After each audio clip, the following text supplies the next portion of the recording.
নমস্কার। আজকে আবার চলে এলাম সেই বিখ্যাত অর্থনীতিবিদ শ্রী অভিরূপ সরকার, তাকে কিছু ওপেন এন্ডেড প্রশ্ন করতে। যেহেতু তিনি বেতন কমিশনের চেয়ারম্যান ছিলেন, সুবিখ্যাত অর্থনীতিবিদ, সরকার আপনার ওপর বিশাল ভরসা করে। আপনার ইন্টারভিউটা দেখলাম, সেখানে একটা ছোট্ট শব্দ আপনি ব্যবহার করেছেন উদাহরণ দেওয়ার জন্য, যে যেমন ধরে নিন একটা প্রাইভেট কোম্পানি। আচ্ছা, আমার প্রথম প্রশ্ন আপনাকে, গভর্নমেন্ট কি একটা প্রাইভেট কোম্পানি? এটা আমার প্রথম প্রশ্ন। দ্বিতীয় প্রশ্ন, এই যে ধরে নিন আপনার রেকমেন্ডেশন অনুযায়ী আমরা আমাদের গত পে কমিশন পেয়েছিলাম, এবং সেখানে ডিএ যে বিষয়টা ছিল সেটা ওমিট করে দেওয়া হয়েছে, মানে সরকারের ইচ্ছাধীন। এটা আপনি সুপারিশ করেছেন হয়তো, সেটা গত ভিডিওতে আমি বলেছি, যে কতটা সত্যি কতটা মিথ্যা সেটা আপনিই জানেন। এবার আপনাকে কিছু আমার প্রশ্ন আছে।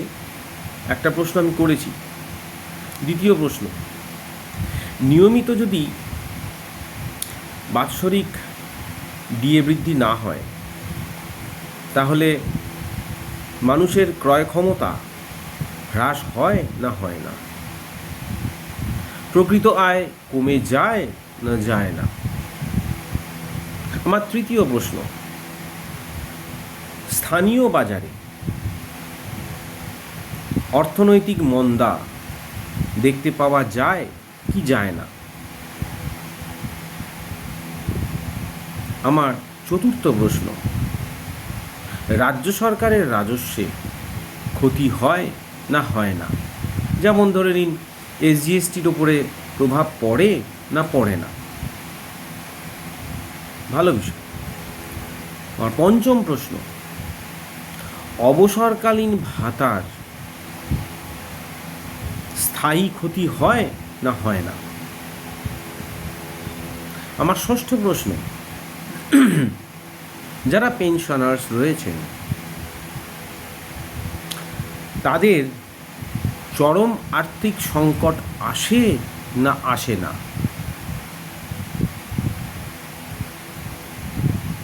আমার সপ্তম প্রশ্ন আপনাকে, পারিবারিক ঋণের বোঝা বৃদ্ধি পায় না পায় না?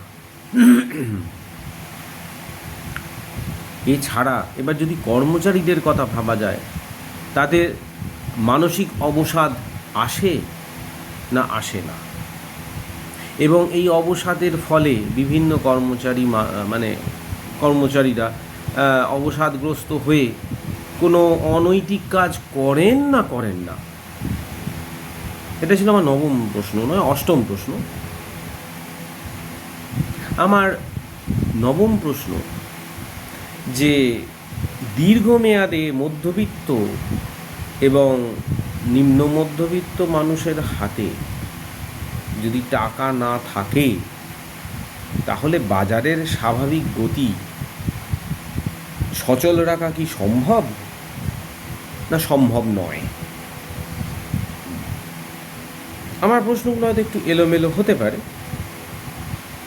কিন্তু আপনি তো একজন সেন্ট্রাল গভর্নমেন্টের কর্মচারী, আপনার হয়তো কিছু এসে যাবে না, কেননা আপনাদের পে কমিশনও অ্যাড হয়ে থাকেন, আপনাদের নিয়মিত ডিএ বৃদ্ধি হয়ে থাকে। আমার জানা একজন পেনশনার আছেন সেন্ট্রাল গভর্নমেন্টের, যিনি উইডো পেনশনার। 1976 থেকে তিনি উইডো পেনশন পাচ্ছেন। আজ তার বয়স 98 বছর। তো তার পেনশনের পরিমাণ শুনলাম 1,37,000 টাকা। এরপর পশ্চিমবঙ্গ সরকারের যদি এরকম কোনো পেনশনার থেকে থাকেন, উইডো পেনশনার অবশ্যই, তার যে পেনশন সেটা কি তার সমতুল্য, মানে অর্থাৎ সেন্ট্রাল গভর্নমেন্টের যিনি উইডো পেনশনার তার সমতুল্য? হ্যাঁ, বলতে পারেন সমতুল্য কি করে হবে, সমতুল্য নয়। কিন্তু সেন্ট্রাল গভর্নমেন্টের যারা এমপ্লয়ি তাদের বিষয়টা আলাদা, রাজ্য সরকারের সম্পূর্ণ রকম আলাদা। কিন্তু কথাটা হচ্ছে এটা, আপনি যে ক্ষতিটা করে দিয়ে গেলেন, এই প্রশ্নগুলোর উত্তর আপনি সামাজিকভাবে দিতে পারবেন তো? যদি দেন তো খুব ভালো হয়। নমস্কার।